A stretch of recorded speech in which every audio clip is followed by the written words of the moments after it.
Welcome to the paranormal world of Tyron Mendonça, जहाँ किस्से ही नहीं कहानियाँ भी सुनाई जाती है।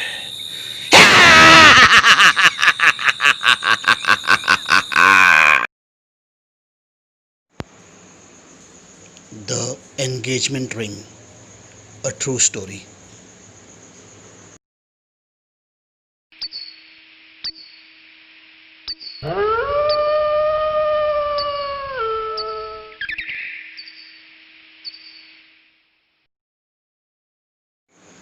यह घटना मेरे साथ तब हुई जब मैं जालना के एक प्रसिद्ध स्कूल में बोर्डिंग का डेप्यूटी डायरेक्टर हुआ करता था। मेरी सगाई हो चुकी थी और हर शाम ठीक रात 8 बजे मैं अपनी मंगेतर को लैंडलाइन से फ़ोन किया करता था। उस ज़माने में मोबाइल फ़ोन नहीं हुआ करते थे। बोर्डिंग का लैंडलाइन फ़ोन मेरे कमरे के बाहर हुआ करता था, जहाँ से बोर्डर्स अपने पेरेंट्स के साथ कॉल पर बात कर सकते थे, कॉल रिसीव कर सकते थे। मेरे बोर्डर्स मुझे अपने टीचर से ज़्यादा मुझे अपना दोस्त समझते थे, और जब भी मैं अपने मंगेतर से फ़ोन पर बातें करता था तो वे सब आसपास आकर खड़े हो जाया करते थे और मज़े से चुस्कियाँ लिया करते थे। मुझे अपनी मंगेतर से कोई प्राइवेट या रोमांटिक बात करने का मौका ही नहीं मिलता था, तो मैं स्कूल से बाहर जाकर एक एसटीडी बूथ से कॉल करने लगा। एक ऐसे ही शाम को जब डिनर के बाद मैं अपने बोर्डिंग हॉस्टल गेट से बाहर निकला तो बास्केटबॉल कोर्ट के पास का जो नल था वह तेज़ी से बह रहा था। जाड़े का मौसम था और काफ़ी अंधेरा था, तो मुझे नल की तरफ का कुछ दिखाई नहीं दे रहा था। मुझे लगा कि किसी बोर्डर ने नल खुला छोड़ दिया है, तो मैं नल बंद करने के लिए उस दिशा में चला गया।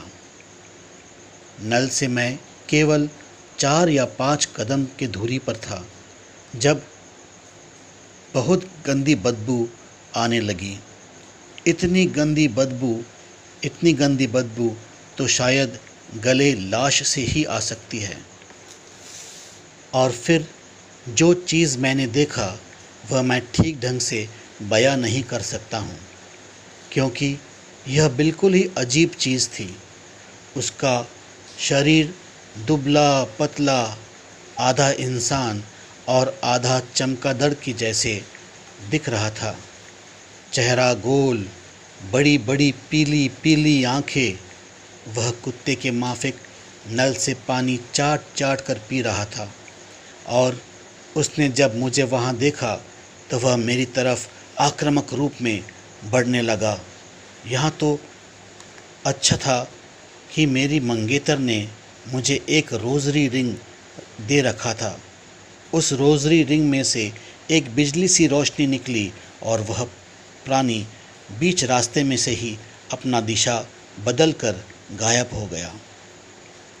यह घटना उतनी ही सच्ची है जितना दिन और रात है। बाकी आप पर है, इसे माने या ना माने। जब मैंने ये किसी बुज़ुर्ग व्यक्ति से इसका ज़िक्र किया तो उसने कहा कि आपने शायद घौल देखा है। घौल वह आत्मा है जो मृत्युक शरीर खाकर उसी की तरह आकार ले लेता है।